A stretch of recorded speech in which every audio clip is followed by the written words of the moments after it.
오늘 우리가 나누는 말씀, 사실 이 내용은 좀 단순합니다. 이 집을 짓는 것에 대한 내용이 나오는데 제가 9절부터 읽을게요. 우리는 하나님의 동역자여 너희는 하나님의 밭이요 하나님의 집이니라. 우리는 하나님의 밭이고 하나님의 집입니다. 근데 말씀에 터도 나오거든요. 터는 누군지 아세요? 우리가 읽었는데 11절에 보면은 이 터는 곧 예수 그리스도니라.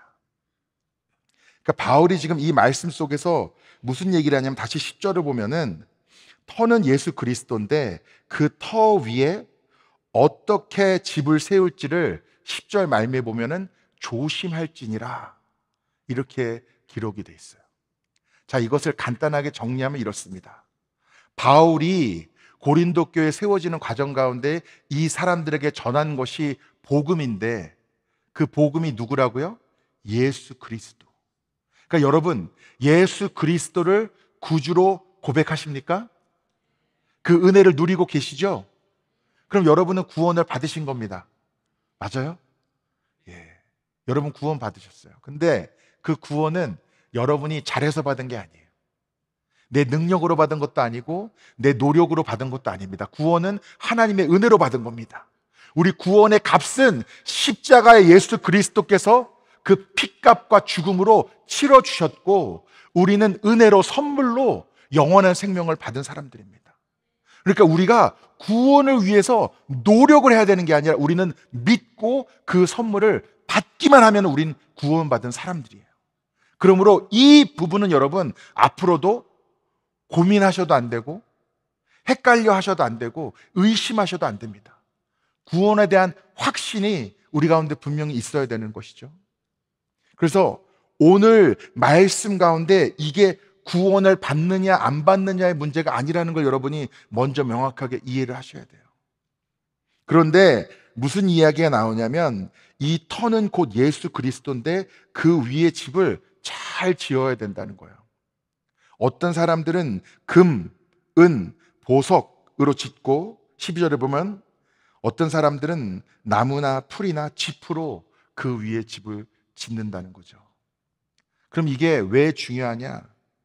13절에 보면은 각 사람의 공적이 나타날 터인데 그 날이 공적을 밝히리니 그 날, 어느 날인지는 모르지만 언젠가는 그 공적이 밝혀지는데 어떻게 밝혀지냐? 이는 불로 나타내고 그 날, 언젠가 정해진 그 날에는 불이 임하여서 똑같은 터이지만 나무와 풀과 짚으로 지어진 집이 있고 금과 은과 보석으로 지어진 집이 있는데 그 불이 나타날 때까지는 모를 수 있지만 나타나고 나면은 나무와 풀과 짚으로 지은 집은 어떻게 돼요?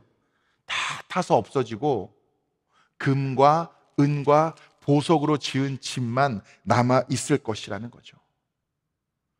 그러므로 여러분은 금과 은과 보석으로 집을 지으셔야 됩니까? 나무와 풀과 짚으로 지으셔야 됩니까? 네?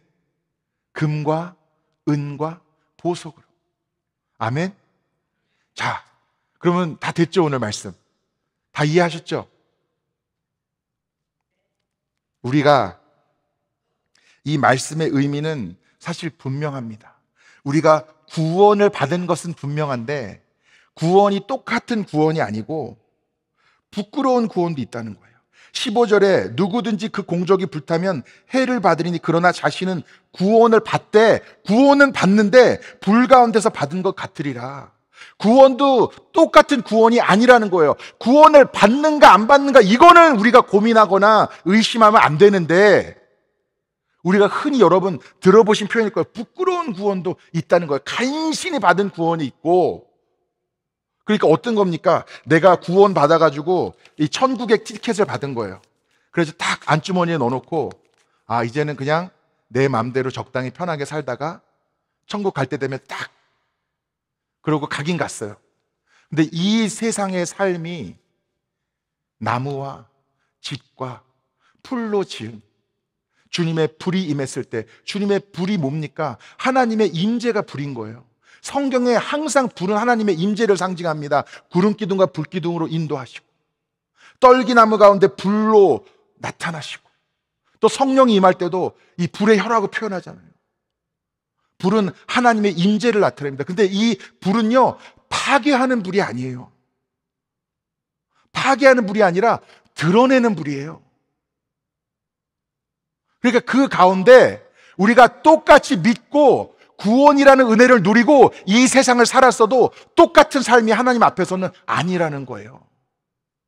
우리는 단순히 구원을 받았는가 안 받았는가, 천국에 들어갔는가 안 들어갔는가, 그것이 신앙의 여정을 시작할 때 그 순간에는 가장 중요한 것은 맞지만, 그러나 거기서 멈춰서는 안 되고, 이 땅 가운데 금과 은과 보석과 같은 그 집을 짓는 그 믿음의 여정을 나의 삶 가운데 내가 세워 나가야 한다는 거예요. 제가 이 이야기를 아마 전에도 나눴을 텐데, 제가 전에 교회 다녔을 때 굉장히 날씨 때문에 출석이 좌지우지가 많이 됐었습니다. 이제 위스콘신, 거기가 이제 시골이잖아요. 그러니까 겨울에 특히 눈이 벌써 이때쯤이면 막 눈이 오고, 어쩔 땐 6월 달까지 눈이 오는 때도 있어요. 이스터 지나고는 무조건 한번 크게 옵니다, 눈이. 그러니까 눈이 와도, 비바람이 불어도 사람들이 교회 안 오거든요. 근데 또 날씨가 너무 좋아도 안 오는 거예요. 날씨가 좋을 때 왜 안 올까요? 낚시하러 가야 되고, 캠핑하러 가야 되고, 사냥하러 가야 되고, 놀러 가야 되니까. 그래서 또 이게 미국 교회는 좀 한국 교회랑 정서가 다르기 때문에 사실은 성도님들한테 제가 또 너무 혼내듯이는 말하면 안 되거든요. 그래도 주일날 같이 나와서 예배 드려야지, 너무 이렇게 낚시만 많이 가는 거 아니야? 그래도 보고 싶으니까, 너무 너 빈자리가 허전하니까 좀 나오자 그랬더니, 목사님, 파스터 권, 막 이러면서, 나는 하나님의 아름다운 피조물들 가운데서 하나님의 그 창조의 신비를 누리며 낚시를 하며 예배를 드렸다는 거예요, 자기는. 이 답답한 오래된 이 스퀴끼라는 표현을 쓰더라. 밟으면 막 끽끽끽거리는 이 낡은 건물에서 예배 드리는 것보다 하나님의 창조물 가운데서 예배 드리는 게 얼마나 더 은혜롭냐고, 저한테. 말은 잘해요, 말은. 여러분 어떻게 생각하십니까? 그 친구가 저는 구원받은 것에 대해서는 추호의 의심이 없습니다. 믿음이 있는 건 분명해요. 근데 여러분, 믿음도 성숙해져야 되거든요. 사람이 자라나야 되거든요. 자라난 것의 증거는요, 점점 내가 중심이었다가 그 내 삶의 무게중심이 옮겨지는 거예요. 나 혼자 살 때는 내가 전부인데, 이제 배우자가 생기면은 이제 나는 열심히 똑같이 살아도 나 자신만 위해 사는 게 아니잖아요. 내 가정을 위해 살고, 내 자녀들을 위해 살고, 똑같은 믿음의 걸음을 걸어도 처음에는 내가 구원 받느냐 못 받느냐, 천국에 가느냐 지옥에 가느냐, 이것이 전부였는데, 이제 내가 구원을 받고 보니, 하나님의 사랑을 누리고 보니, 그게 깨달아지고 보니, 이제는 하나님이 나만 사랑하시는 게 아닌데, 저 영혼도 사랑하시는데, 아직도 주님을 만나지 못한 그 영혼에 대한 안타까운 마음이 들고, 내가 믿음이 조금 성숙하다면 이렇게 모여서 예배 드릴 때 여러분의 기도와 여러분의 예배 자세가 여기 있는 모든 사람들에게 선한 영향력이 되고 영감이 되는 거거든요. 그러니까 이제는 내가 주일날 여기 와서 예배 드리는 것은 비단 나 한 사람만 은혜 받기 위한 것이 아니라, 우리가 하나님의 거룩한 공동체, 그리스도의 몸을 함께 이루어가는 것이구나 하면서, 이제는 점점 다른 사람들의 삶과 그들의 기도 제목과 그들의 눈물과 그들의 신앙까지도 우리가 품게 되는 것이죠. 그런데 참 이상하게도 오늘 말씀의 내용이 너무나 분명한데 그게 참 어렵습니다. 터는 예수님이니까 우리가 구원은 받았는데, 이 땅 가운데의 삶도 여전히 하나님 앞에는 중요하구나. 그런데 왜 그렇게 우리가 살려고 할 때 그게 그렇게 힘든 것일까요? 아니면 여러분 다 그렇게 지금 잘 살고 계신 겁니까? 제가 설교를 하는 게 제 일이긴 한데 제가 굉장히 어려워하는 설교가 있어요. 그게 뭐냐면 어린이 설교입니다. 그렇다고 제가 어린이 설교를 안 해봤냐? 다 해봤죠. 신학생 때. 저도 우리 최중원 전사님처럼 신학생 때 제일 처음에 가니까 주일학교를 하라고 하더라고요. 근데 제가 성격 자체도 좀 내성적인 데다가 애들의 그 에너지를 제가 감당할 수가 없어요.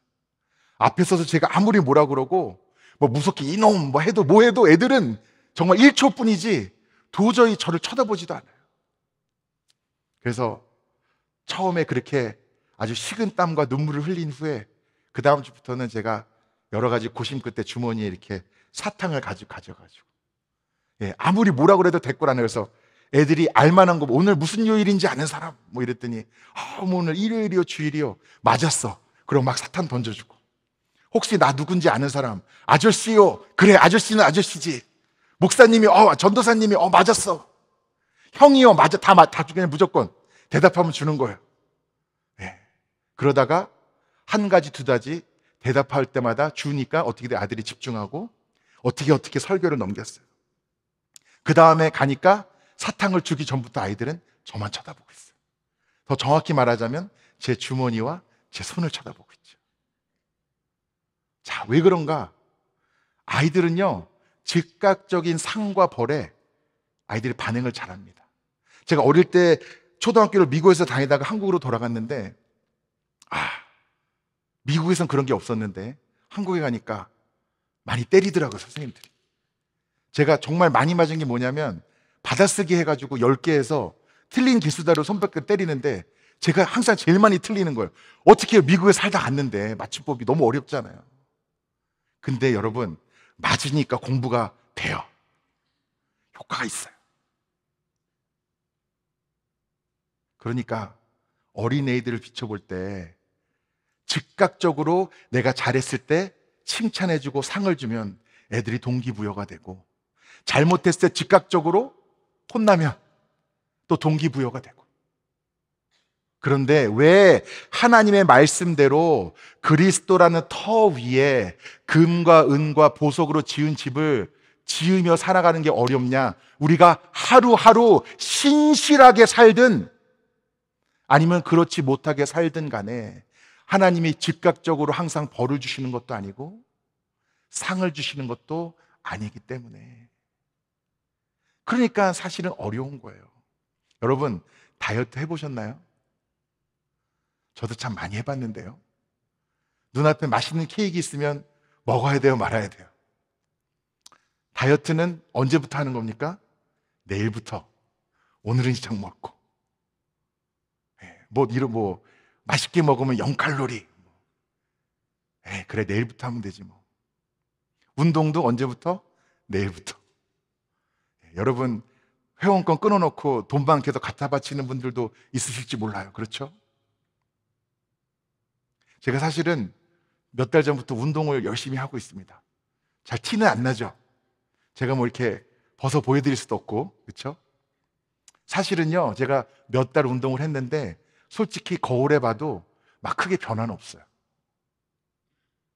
그렇다고 해서 제가 뭐 몸짱이 되려고 하는 건 아니고 제가 요즘 새벽기도 마치고 출근 전에 가서 이거 회원권 찍고라도 오자. 너무 바쁘면. 그런 마음으로 열심히 다니고 있는데 그 이유는 다른 데 있는 게 아닙니다. 제가 목회를 해보니까 체력도 중요하더라고요. 하나님의 일을 하는데 성령 충만한 거 당연히 중요하고 말씀 충만한 것도 당연히 중요한데 내가 건강관리도 잘하지 않으면 목사의 역할을, 남편의 역할을, 부모의 역할을 내가 제대로 못하겠다는 생각이 들었습니다. 그래서 내가 지금부터 꾸준히 하면은 하나님이 건강도 지켜주시겠다는 마음으로. 왜냐하면은 막 먹고 막 살고 하나님께 건강 달라고 기도할 수는 없는 거잖아요. 그래서 제가 그렇게 하고 있습니다. 근데 이게 매일 꾸준히 하기가, 오랫동안 하기가 쉬워요? 어려워요? 어려워요. 그럼에도 불구하고 또 하는 사람들이 있어요? 없어요? 있어요. 신앙도 마찬가지입니다. 어린 아이처럼 즉각적으로 인정을 받는다든지 즉각적으로 질책을 받으면 어른들도 사실은 동기부여가 똑같이 되는 거예요. 근데 우리는 우리 자신에게 물어야 되는 겁니다. 제가 여러분 앞에서도 사실은 그게 필요하다면은 제가 사탕 던져드릴 수 있어요. 그거 나중에 하실 때 꼭 중요한 거는 애들이 좋아하는 걸로 준비해야 됩니다. 싫어하는 걸로 준비하면 크게 실패할 수가 있어요.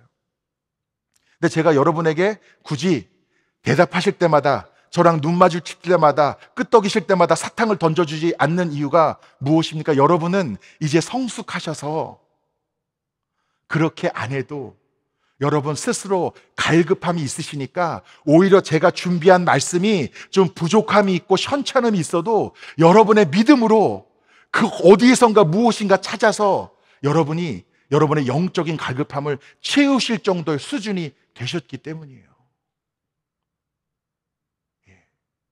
그러니까 여러분의 수준에 맞게 제가 말씀을 전하고 있는 것이죠.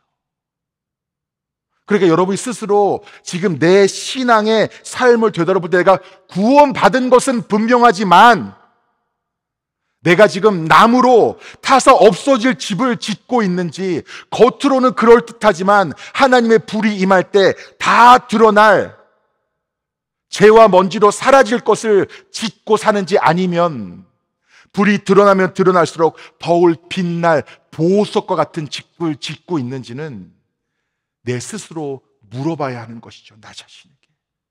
그리고 만약 내가 금과 은과 보석이 아닌 나무와 집과 풀로 집을 짓고 있다면 여러분, 우리는 하루빨리 돌이키고 하나님께 인정받을 집을 짓는 삶을 살아야 하는 것입니다.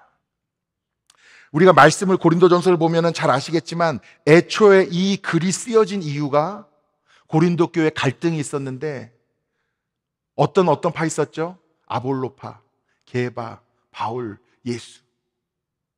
자, 그 사람들이 왜 그렇게 팔을 지어서 서로 싸웠을까 곰곰이 생각해 보면은 그거는요, 인정 욕구가 있었는데 누구에게 인정받고 싶었던 거예요? 다른 사람들에게 인정받고 싶었던 겁니다.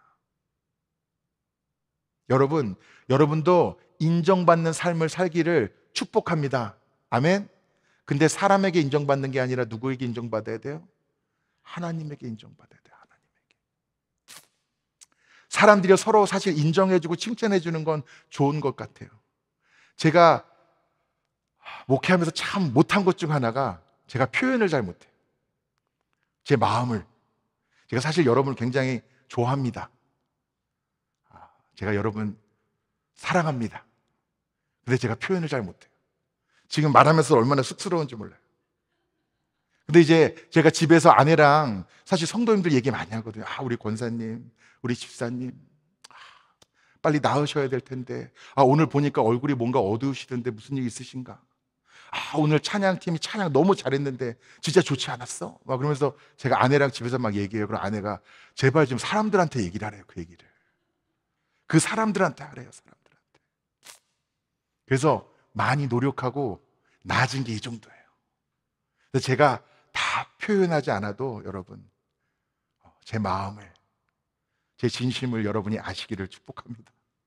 근데 여러분, 하나님이요, 하나님이 저와 여러분을 정말 사랑하시거든요. 하나님 우리 사랑하시면 좀 잘하면 그때그때 잘했다고 칭찬도 해주시고 상도 주시고 그러면 좋지 않나요? 왜 꼭 그 날에 임하고 그 날에 그 불로 모든 게 드러난다고 하시나요? 첫 번째 이유는 아까 말씀드린 것처럼 여러분이 이제 성숙하셨잖아요. 어린애처럼 사탕 던져줘야 교회에 나오시는 분들 아니시잖아요. 그럼 주님은 뭘 원하시는 거예요? 여러분이 자라나기를 원하시는 거예요.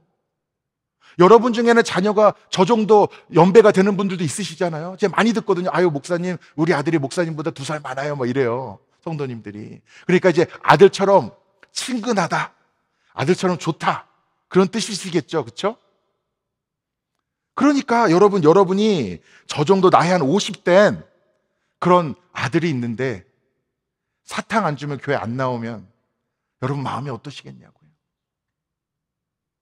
여러분이 이제 이 예수 그리스도라는 터 위에 그동안 집을 지어왔다면 이제는 그 수준에 맞는 신앙생활, 당장의 칭찬, 당장의 인정이 아닐지라도 주님이 나를 바라보시며 흐뭇해하시며 나를 신뢰하신다는 믿음이 있다면 그 자체로도 그 집을 신실하게 지어나갈 수 있는 믿음이, 그 동기가 여러분 가운데 있으셔야죠.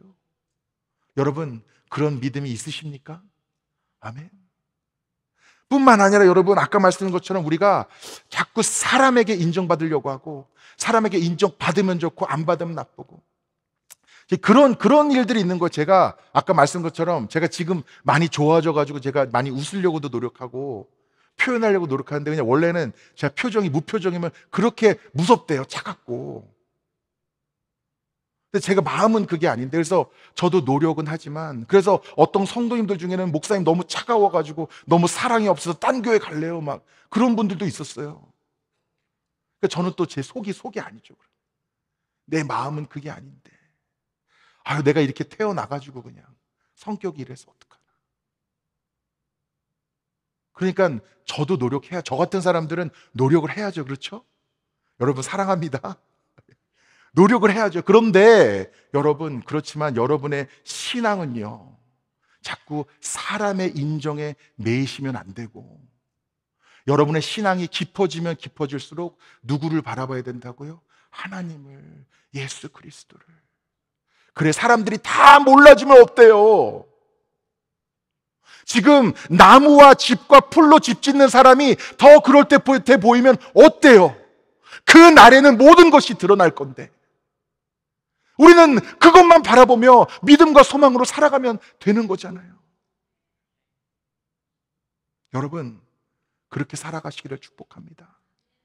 한 가지만 더 나눌게요. 왜 그 날까지 기다려야 되는가? 하나님이요, 우리의 죄를 즉각 심판하시면, 만약 여러분이 예수님 만나기 전에 심판을 받았다면 그 심판의 결과는 뭡니까? 다 죽음이에요. 한 명도 예외가 없습니다. 근데 주님께서 그 날을 미루셨기 때문에 여러분에게도 구원의 기회가 주어진 겁니다. 맞습니까? 우리가 세상을 한탄하며 주님 빨리 오셔야 될 텐데, 그럴 때 우리가 쓰는 말이 그 말이 아니에요. 주님의 다시 오심은요, 우리가 세상을 한탄하면서 하는 말이 아니라 반드시 하나님의 말씀과 뜻이 성취될 것을 믿으며 소망으로 선포하는 말이 주님의 다시 오심이에요. 반드시 오실 텐데, 주님은 오늘 오실 수도 있고 내일 오실 수도 있어요. 언제 오실지 모르겠지만 단 하루라도 주님의 그 오심을, 그 날을, 그 불을 주님께서 연기하신다면 그것은 저와 여러분에게 기회를 주신 겁니다. 어떤 기회입니까? 단 한 사람이라도 더 구원의 길로 인도할 수 있는 기회. 제가 아까 지금 가족의 구원을 위해서 기도하는 분들 많다고 말씀드렸잖아요. 그분들은 적게는 수년에서 길게는 수십 년 동안 지금 그 사랑하는 가족의 구원을 위해서 기도하고 있습니다. 그분들 기도 제목이 뭐겠어요? 그 날이 오기 전에 속히 내 사랑하는 가족이 구원되기를. 근데 거기다 대고 여러분, 주님 오늘 빨리 오세요, 이렇게 기도하실 거예요? 주님의 마음은요, 바울을 통해서 그 날에 대해서, 주님의 불에 대해서, 예수 그리스도라는 터 위에 집을 지을 것에 대해서 바울을 빌어 우리에게 이 말씀을 주시는 것은 왜 주시는 것입니까? 타서 없어질 집을 짓기를 바라셔서이겠습니까? 아니면 금과 은과 보석으로 지어 영원한 영광을 누리기를 원하셔서이겠습니까? 무슨 말인지 이해가 되세요? 주님의 마음을 우리가 깨달아야 한다는 것입니다. 그러므로 여러분, 주님의 불이 임하는 것을 절대로 두려워하지 마십시오. 다시 말씀드리지만 불은 파괴하는 불이 아니라 드러내는 불이고, 주님의 뜻의 성취가 이루어지는 불이고, 우리가 지금도 날마다 누릴 수 있는 주님의 임재, 성령의 역사가 바로 하나님의 불이라는 것을 우리가 기억할 때 우리는 그것을 날마다 누리며 또 주님이 뜻하시고 계획하신 그 날에도 온전히 누리게 될 줄 믿습니다. 여러분 이제는 사람을 바라보는 것이 아니라 날마다 주님을 바라보며 걸어 나아가실 때 이제는 여러분의 이 믿음의 걸음을 통해 아름답게 지어나갈 영원히 빛날 그 집을 바라보며 소망합니다.